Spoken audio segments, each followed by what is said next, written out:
Good afternoon, ladies and gentlemen. I welcome you here from the COP18 in Doha, where the international negotiations are taking place to find a solution to the climate change problem. And today, for taking the discussion forward, we have here with us Mr. Yoon-Gih, who is a PhD and currently working in the Steel Strategy Research Group with POSCO, the South Korean giant. Welcome, sir. Thank you. My name is Yoon-Gih. I working for the POSCO Research Institute. I'm in charge of green growth departments. Actually, I'm working for these areas for maybe 20 years. Yes. Okay. So 20 years is a lot of time in the climate change circle. So we will now start off discussing the Korean emissions trading scheme. Yes. There has been a lot of talk about it. And so one thing which I wanted to know is, when will the Korean ETS be launched? Yes, maybe Korean this year is November 15th. Korean law is adapted. So because of that, according to the laws, the ETS will be started 2015 January 1st. Thank you for that answer. Can you also tell us which government department is responsible for data collection and setting the baseline in ETS? Yes, according to the laws, the major department is Korean Environment Minister of Environment. So the data system is already established last years. So from the next year's Korean MOE, we started calculated potential CO2 emission for the industry or for the country. Okay. Okay, thank you. And because ETS is a new thing for Korea, what are the kind of capacity building measures the government is undertaking to, popularize the ETS in the industry? This climate change issue is a very long time issue. So Korean government have already tried to study the ETS system. Actually, from 3 or 4 years ago, in-depthly have studied the ETS system, and actually 2 years ago established the database system and tried to plant the allowance system. Okay. What I meant is, are there any workshops or conferences taking place?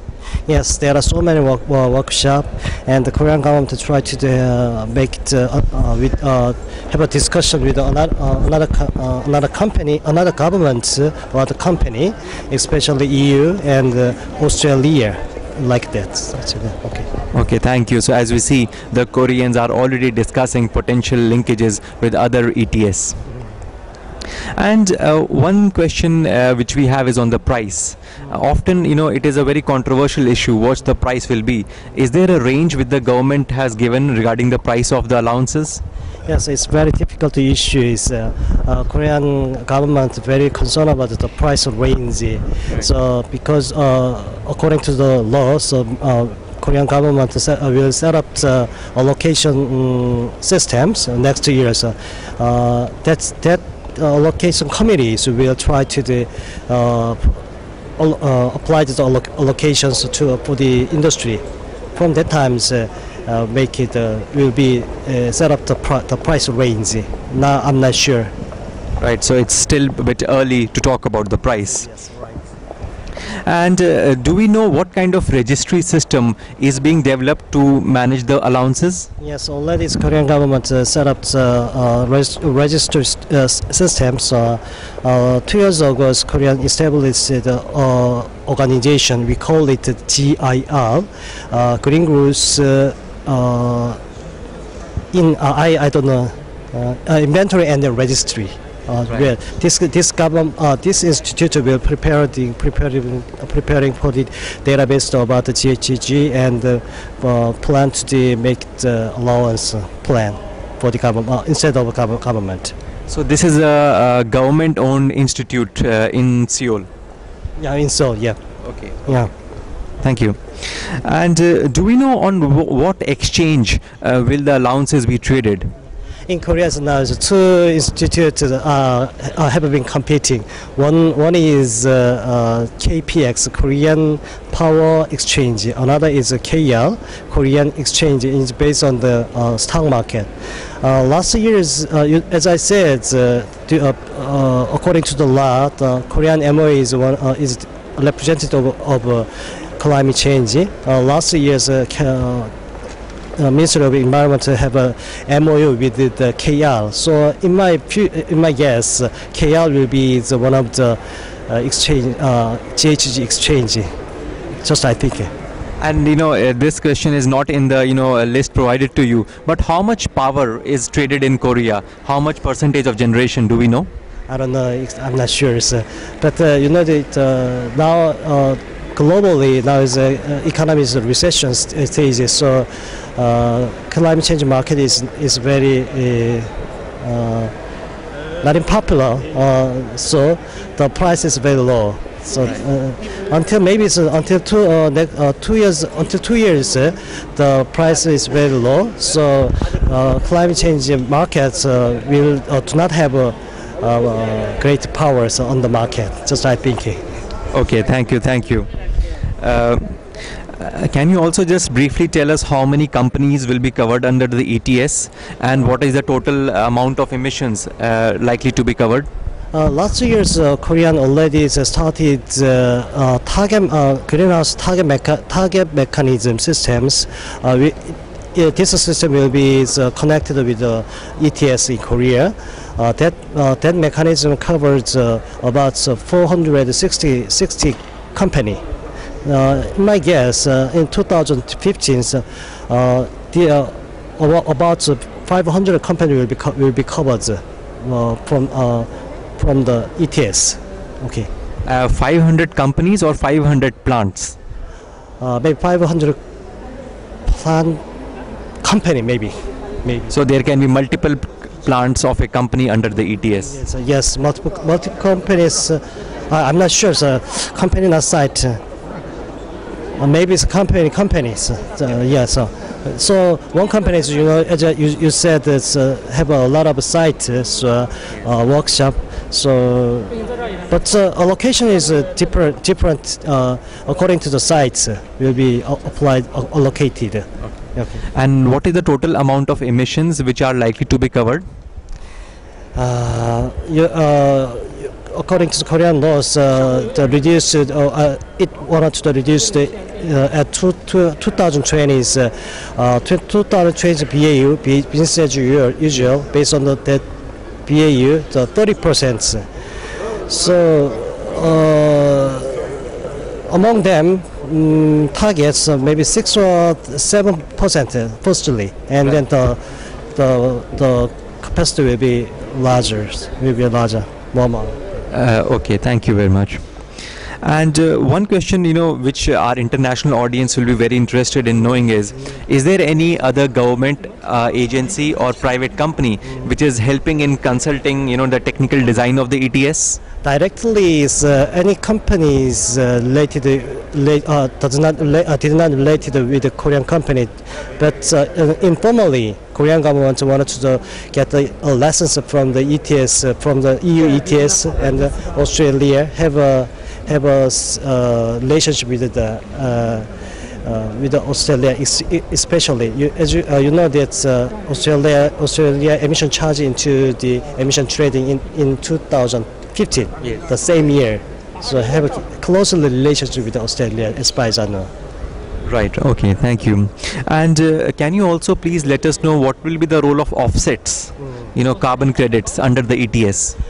But in the future, offset will be play role in the provide the CO2 credit. But Korean government, when the Korean government started emission trading law, until 2017, international offsets prohibited.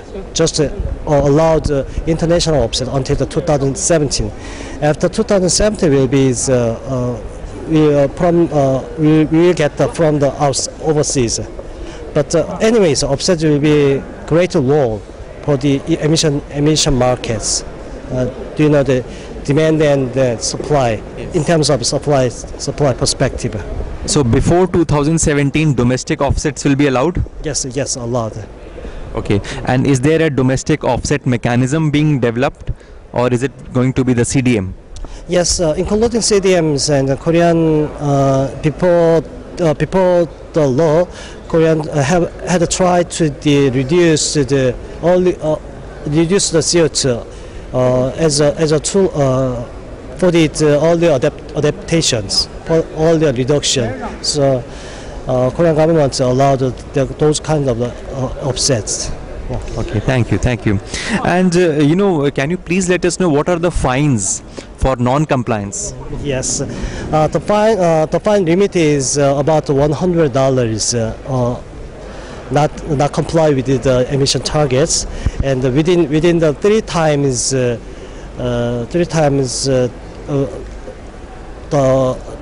of current price. Total amount is about $100 within a three times based on the current price. And current price of what? Current price, market price. If market price is 100, the fine is 300. Right. But the $300 is about 100. So the limit is $100. Okay. So you are saying 3 times the market price, subject to maximum of $100. Yes, right. Okay. Oh, that's quite a high fine. Yes, so a little bit high, but I think it's a little bit high. So the Korean industry is major industry is I'm not sure. So not service, steel and petrochemical like that. So